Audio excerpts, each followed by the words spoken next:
तो इनको प्लस की क्वांटिटी क्यों रखा, हर चीज का मुझे रीजन जो है साइड में लिखना है अपना। अगर आपको एक बार फिगर समझ में आ गई तो क्वेश्चन आपका आराम से हो जाएगा।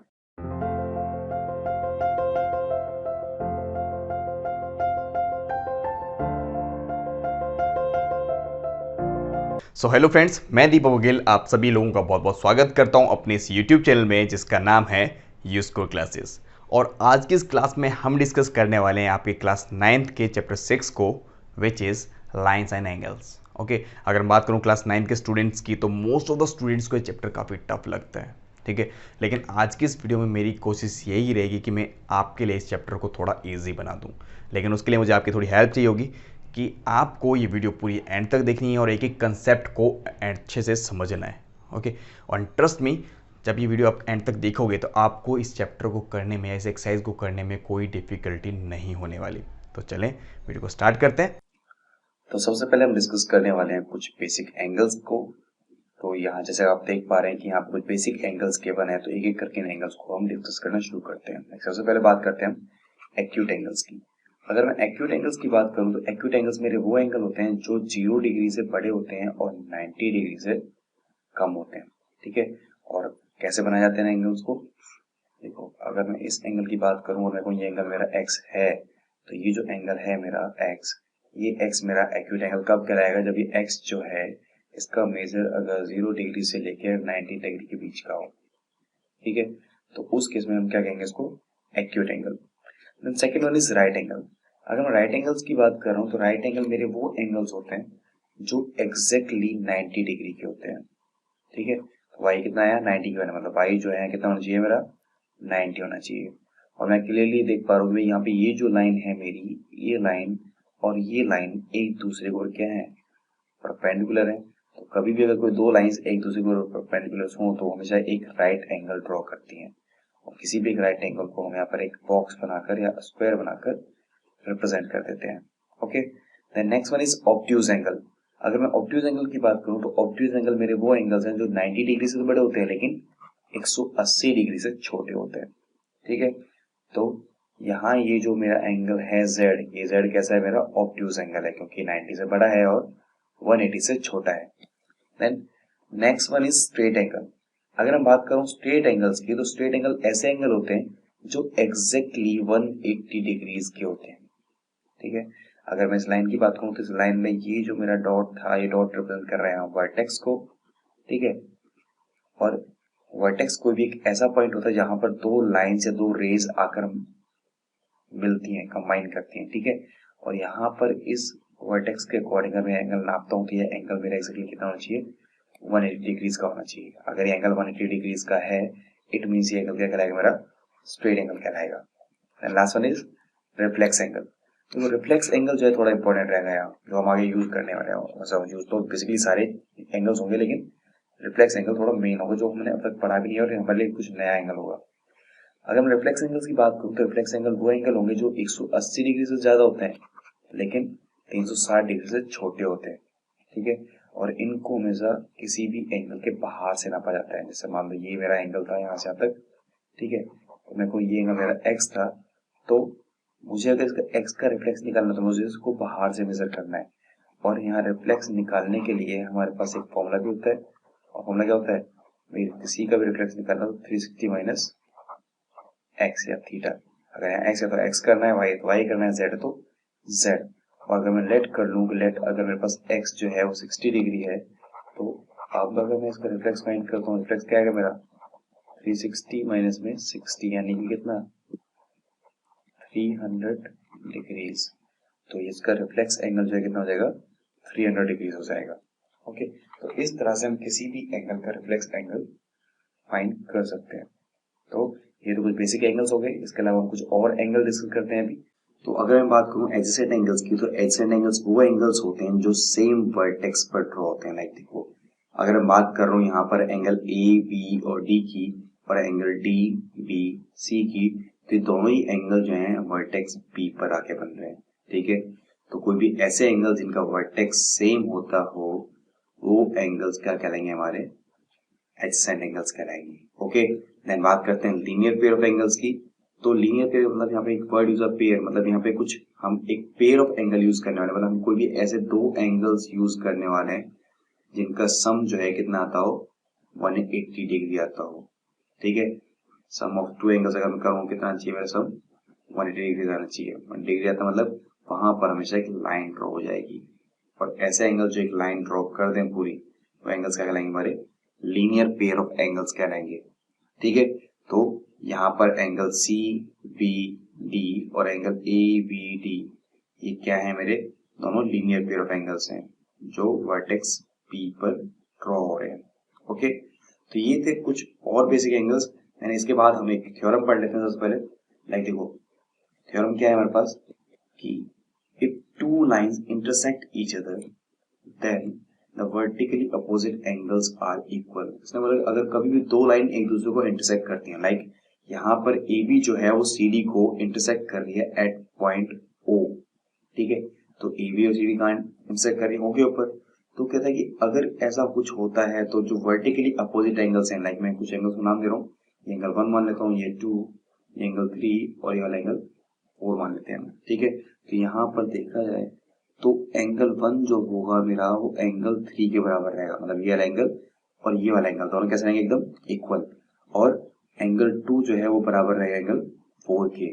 ठीक है, तो ये जो एंगल्स हैं इन एंगल्स को क्या कहते हैं वर्टिकली अपोजिट एंगल्स।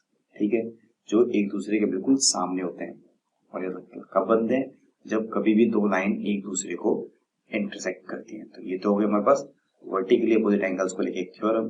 देन कुछ लाइंस के बारे में और डिस्कस कर लेते हैं। जैसे कुछ लाइंस हैं, जैसे सबसे पहले बात करें हम इंटरसेक्टिंग लाइंस की, तो इंटरसेक्टिंग लाइंस वो लाइंस हैं जो एक दूसरे को इंटरसेक्ट करती हैं एट अ पर्टिकुलर पॉइंट। जैसे यहाँ पे लाइन पी क्यू और आर एस इंटरसेक्ट कर रही है इस पॉइंट पे, तो इस पॉइंट को अगर मैं ओ नाम देता हूँ तो हम कहेंगे कि यहाँ पे पी क्यू और आर एस जो है पॉइंट ओ पर इंटरसेक्ट कर रही है। जैसे यहाँ पर ए बी और सी डी दोनों इंटरसेक्ट करते हैं पॉइंट ओ के ऊपर। ओके, देन ये कुछ नॉन इंटरसेक्टिंग लाइंस है, ये वो लाइंस है जो कभी भी इंटरसेक्ट नहीं करती, और जो लाइन कभी भी इंटरसेक्ट नहीं करेंगे उन्हें क्या कहेंगे हम पैरेलल लाइंस कहेंगे। ठीक है, तो इनके बेसिस पे अब हम डिस्कस करेंगे आपकी एनसीईआरटी बुक का एग्जांपल नंबर फर्स्ट। ओके, और क्या बोला गया एग्जांपल नंबर फर्स्ट में, यहाँ बोला गया कि इन फिगर 6.9, तो फिगर यहाँ ऑलरेडी गिवन है, यहाँ बोला गया कि line P Q and R S intersect each other at point O. ये जो लाइन पी क्यू है और ये जो लाइन आर एस है, ये दोनों ही लाइन जो है कहाँ इंटरसेक्ट कर रही है पॉइंट ओ पर इंटरसेक्ट कर रही है। तो अगर ये दोनों लाइंस जो है पॉइंट ओ पर इंटरसेक्ट कर रहे हैं, इट मींस कि ये जो एंगल है मेरा पी, ये वाला एंगल और ये वाला एंगल कैसे रहेगा बराबर, जैसा हमने अभी पढ़ा, ये दो लाइंस अगर इंटरसेक्ट करती हैं तो वहां पे हमेशा वर्टिकली अपोजिट एंगल कैसे रहेंगे बराबर, तो ये दोनों एंगल बराबर और ये दोनों एंगल भी बराबर।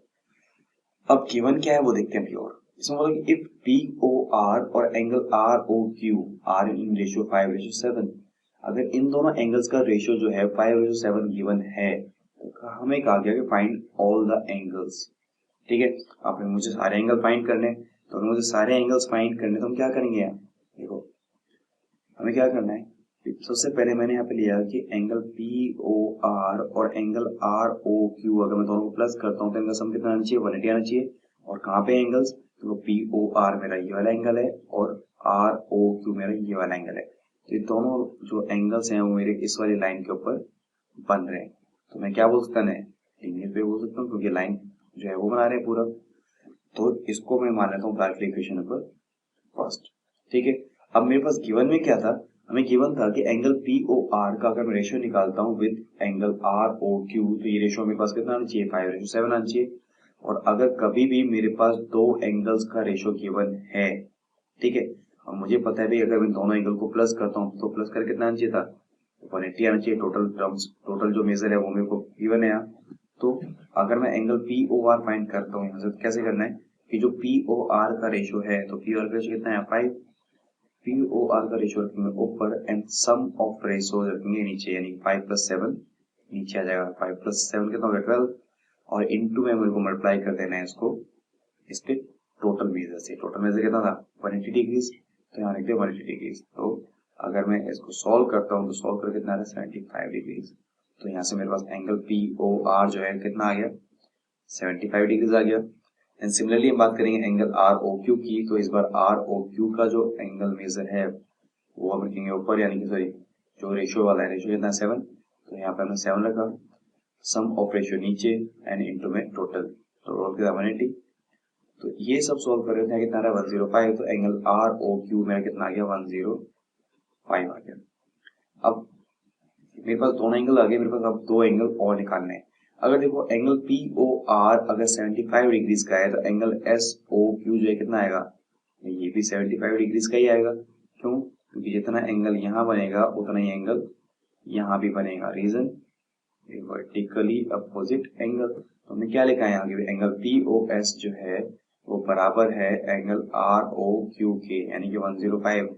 मतलब इसने पहले ये वाला एंगल और ये वाला एंगल जो है वो बराबर प्रूफ किए हैं, ठीक है।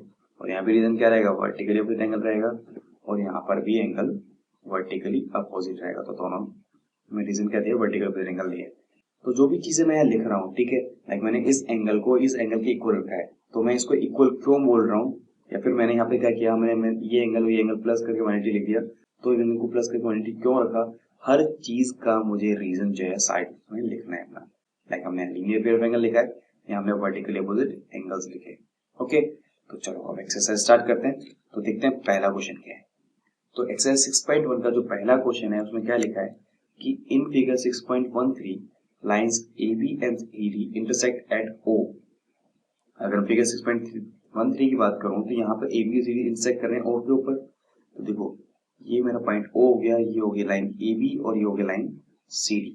तो अभी के लिए अगर मैं इस लाइन को भूल भी जाऊं थोड़ी देर के लिए, देखो इस लाइन को अगर मैं मान लो थोड़ी देर के लिए छोड़ दूं, तो देखो मेरे को गिवन था कि ये लाइन और ये लाइन आपस में इंटरसेक्ट करें, तो इट मींस ये एंगल और ये एंगल कैसा होगा, बराबर। तो रीजन क्या होगा, वर्टिकली अपोजिट एंगल होगा, ठीक है। तो ये तो एक चीज है, पहले क्लियर होगी।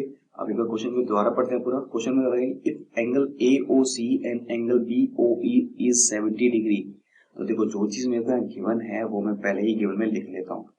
लाइक मेरे पास गिवन में था कि एंगल AOC और प्लस में एंगल BOE जो है ये अपने को गिवन है कितना 70 डिग्री, और मैं इसको मान लेता हूँ इक्वेशन नंबर फर्स्ट। देन इसके बाद गिवन है मेरे को कि एंगल BOD जो है वो कितना दे रखा है 40 डिग्री दे रखा है, इसको इक्वेशन सेकंड मान लेते हैं। तो ये दो चीज मेरे को गिवन थी, दोनों चीज मैंने लिख ली। उसके बाद मुझे क्या निकालना है, एक तो मुझे निकालना है एंगल BOE और एक मुझे निकालना है एंगल COE का रिफ्लेक्स, ठीक है। तो चलो क्वेश्चन को शुरू करते हैं। तो अगर मैं सोल्यूशन की बात करूं, देखो सबसे पहले क्या करेंगे यहाँ, मेरे को क्लियरली पता था भाई यहाँ पर कि A B और CD दोनों आपस में क्या कर रही हैं, इंटरसेक्ट कर रही हैं। तो मैं लिख लेता हूँ एज कि एज AB इज इंटरसेक्टिंग, किसको इंटरसेक्ट कर रही है, CD को, और कहाँ इंटरसेक्ट कर रही है, एट O, ठीक है। तो इस हिसाब से एंगल AOC जो है वो बराबर होगा एंगल BOD के, और रीजन क्या होगा इसका, वर्टिकली अपोजिट एंगल, ठीक है। अब एंगल AOC तो मुझे निकालना था और एंगल BOD मुझे ऑलरेडी गिवन था, कितना था एंगल BOD 40 डिग्री। तो यहाँ से जो एंगल AOC है वो मेरे पास कितना आ गया 40 डिग्री आ गया, ठीक है। देन इसके बाद अगर मैं इसको यूज कर लूं इन इक्वेशन फर्स्ट, तो मैं यहाँ से क्या निकाल सकता हूँ, एंगल BOE निकाल सकता हूँ। तो बाय यूजिंग, मैं लिख देता हूँ भैया कि by using angle AOC in equation first, तो फर्स्ट इक्वेशन क्या थी मेरे पास, एंगल AOC प्लस में एंगल BOE और इक्वल कितना था 70 डिग्री, ठीक है। तो यहाँ क्या हो जाएगा कि एंगल AOC मेरे पास कितना है 40 डिग्री प्लस में एंगल BOE में एज इट इज रखने वाला हूँ, मेरे पास है नहीं। और अगर मैं यहाँ प्लस का 40 इक्वल के इस तरफ लिख जाता हूँ, प्लस 40 माइनस क्या हो जाएगा -40, एंगल BOE यहीं रहेगा तो हो जाएगा 70 माइनस 40, तो इट विल बी 30 डिग्री। तो angle BOE will be 30 degree. तो दो एंगल मेरे पास आ गए अभी, लेकिन मेरे पास जो दो एंगल आए हैं उसमें को BOE फाइंड करना था, तो मतलब BOE हमने निकाल लिया। लेकिन अभी भी हमारे पास क्या चाहिए, हमें COE चाहिए। लेकिन COE का रिफ्लेक्स निकालने के लिए हमें पहली बात तो हमें COE जो है वो पता होना चाहिए। तो पहले हम बात करते हैं अब COE के लिए। देखो अगर मैं यहाँ ये तीनों एंगल प्लस कर दूं, एंगल AOC, एंगल COE और एंगल BOE, तो इन तीनों एंगल्स का जो सम है वो कितना आना चाहिए 180 डिग्री आना चाहिए। क्यों? क्योंकि AB क्या था, AB एक स्ट्रेट लाइन थी। तो एक बार लिख लेता हूँ कि as AB is a straight line, अब अगर ए बी स्ट्रेट लाइन है तो मैं क्या कह सकता हूँ यहाँ कि angle A O C plus में एंगल सी ओ ई और प्लस में एंगल बी ओ ई, इन सबको मिला के कितना चाहिए 180 डिग्री। रीजन लिख देते हैं भाई कि यहाँ पे ये जो एंगल है कैसा है मेरा, स्ट्रेट एंगल था पूरा, ए ओ बी क्या है लाइन थी पूरी, ठीक है।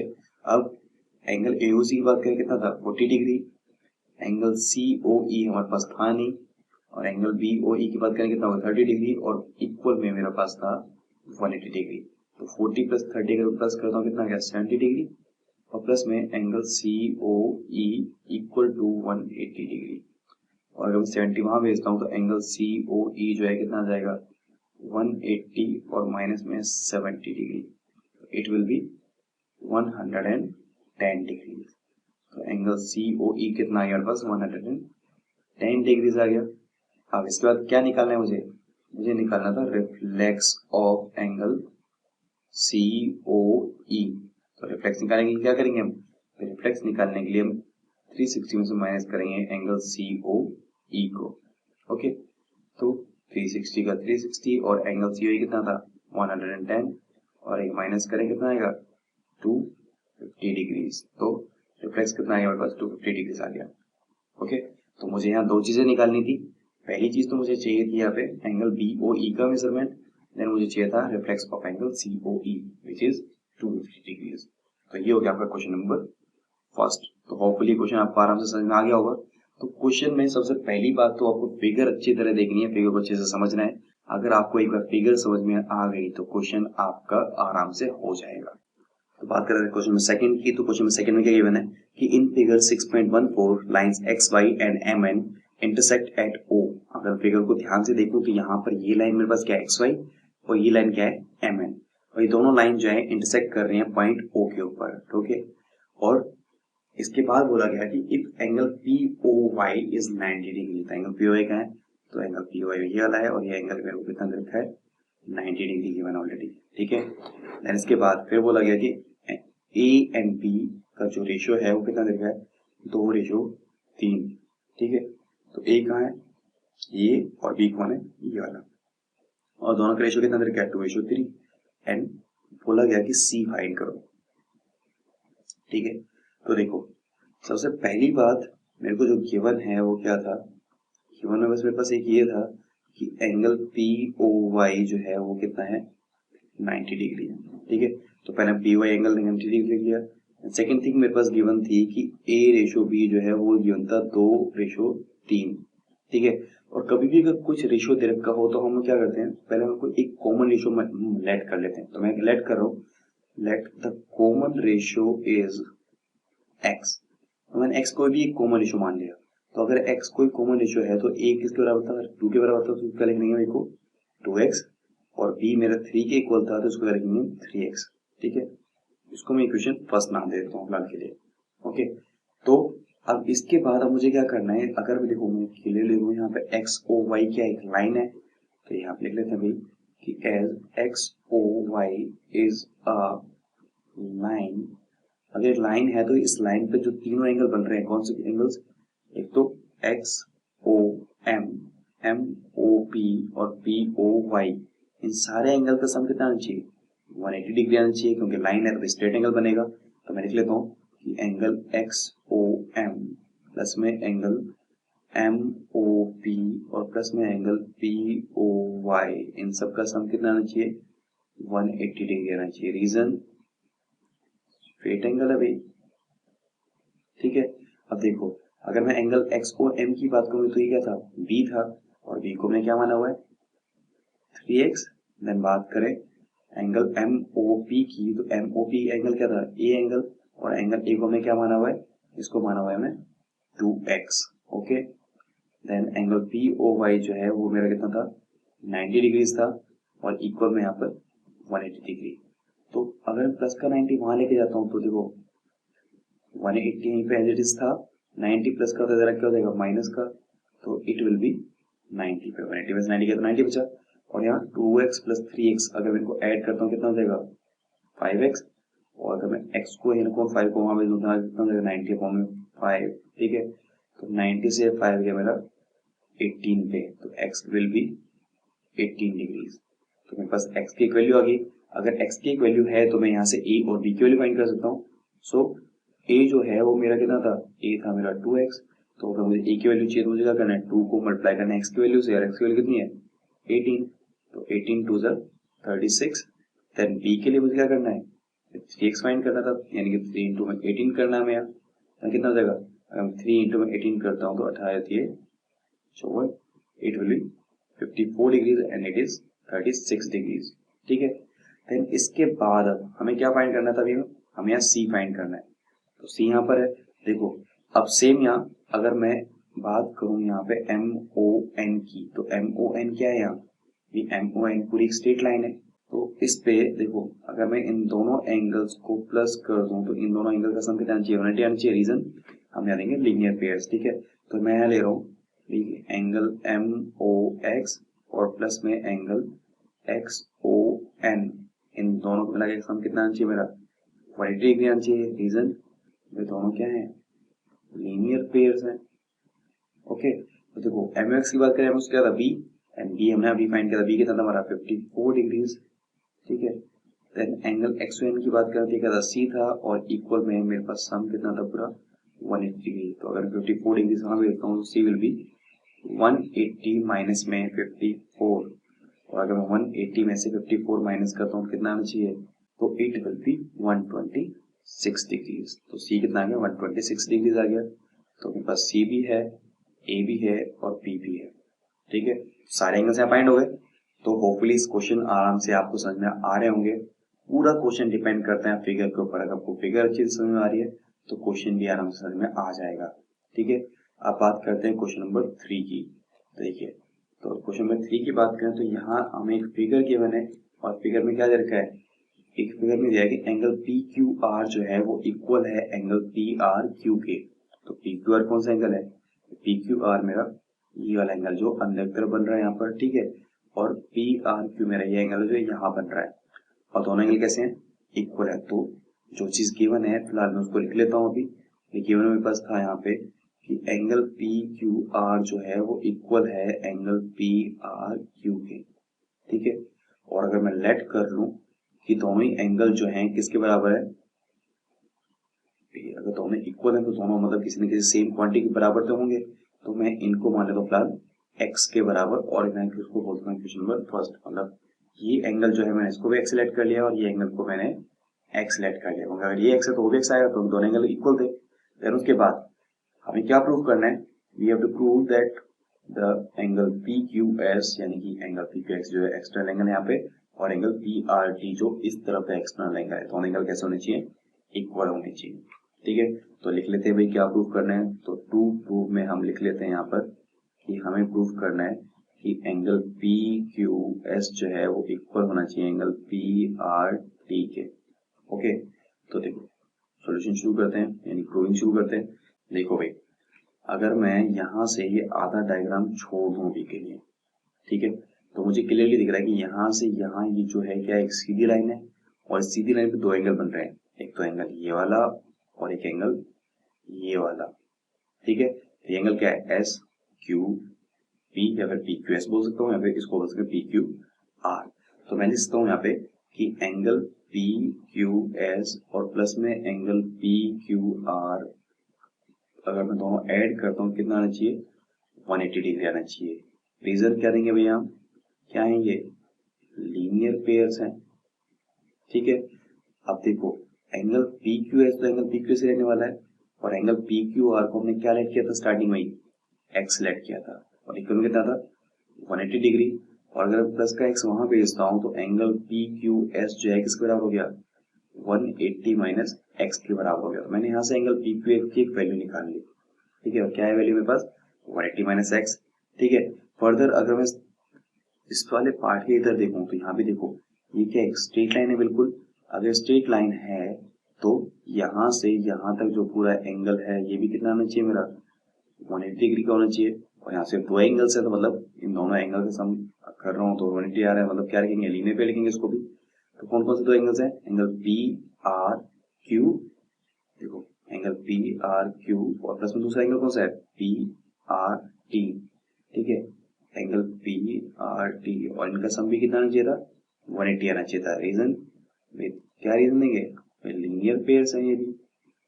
तो देखो एंगल पी आर क्यू जो है उसको मैंने क्या माना हुआ है स्टार्टिंग से x, तो मैं इसको x सिलेक्ट कर लेता हूँ, x पुट कर दिया, एंगल पी आर टी मेरा एज इट इज, वहां पर 180 था वो भी एज इट इज, तो प्लस का x है इसको वहां भेजते हैं, तो एंगल पी आर टी जो है क्या आ गया, तो ये 180 माइनस एक्स, तो यहाँ से एंगल पी आर टी जो है इसकी भी वैल्यू आ गई।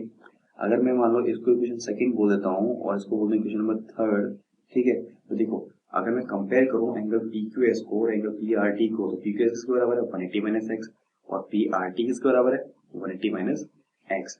तो मैं क्लियरली लिख सकता हूँ कि वेट फ्रॉम इक्वेशन कौन सी second and third, angle P Q S is equal to angle P R T, और ये हमें प्रूव भी करना था कि दोनों एंगल इक्वल होने चाहिए, ठीक है। तो ये हमारा क्वेश्चन जो है सॉल्व हो गया, ठीक है। होपफुली क्वेश्चन आपको आराम से समझ में आ गया होगा। तो आज की वीडियो में हम सिर्फ यहीं तक कर रहे हैं, बाकी के जो क्वेश्चंस हैं वो हम डिस्कस करेंगे आपकी नेक्स्ट वीडियो में, ठीक है। बाकी आपको अगर कोई चीज समझ में ना आई हो या कोई भी सजेशन आप देना चाहते हो तो आप कमेंट सेक्शन में हमें कमेंट के जरिए बता सकते हैं, ठीक है। बाकी मिलते हैं नेक्स्ट वीडियो में, till then bye bye, take care.